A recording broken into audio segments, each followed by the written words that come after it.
మీరే బాధ్యులు అని చెప్పేసి తన వస్త్రాలను దులిపేసుకున్నాడు. చెప్పనైతే చెప్పాల్సిన అవసరం ఉందా?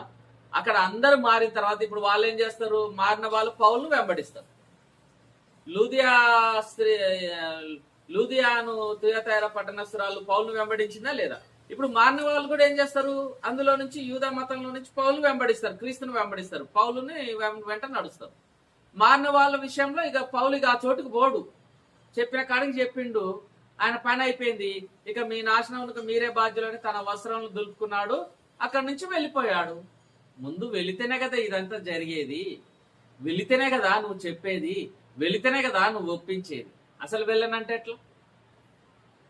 కాబట్టి ప్రేమేందేనో అక్కడి నుండి వెళ్ళి దేవుని యొద్ద భక్తి గల తితియుస్తు అని ఒక ఇంటి వాని యొద్దకు చేరుకున్నారు. ఇప్పుడు చూడండి, అలా యేసుక్రీస్తు ప్రభు వస్తాడు, మెస్సయ్య వస్తాడు, దావీదు సింహాసనం మీద కూర్చుంటాడు, ఆయన మనల్ని పరిపాలిస్తాడు. మెస్సయ్య రాకడ కొరకు ఎదురు చూస్తున్నటువంటి యూదులకు మెస్సయ్య వచ్చాడు, ఆయన దావీదు సింహాసనం మీద దేవుని కుడిపార్శ్వమందు కూర్చున్నాడని యేసుక్రీస్తు ప్రభు చెప్పినప్పుడు, ఇప్పుడు దేవుని రాజ్యం రాబోతుంది, దేవుడు యేసుక్రీస్తు రెండో రాకడ రాబోతుంది, ఆయన ఆకాశమునకు భూమికి మధ్య ఉండి పరిపాలన చేస్తాడు అని ఇంకా ఎదురు చూస్తూ భ్రమలో బ్రతుకుతున్న క్రైస్తవులు నీకు కనబడటం లేదా?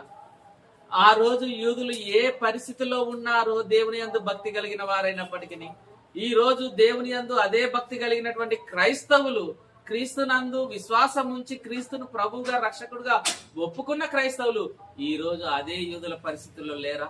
ఎలా ఒప్పుకుంటావు? ఎలా వదిలిపెడతావు? నువ్వు వారిని పోకూడదు అన్న చిన్న మాటతో ఎలా వదిలేస్తావు?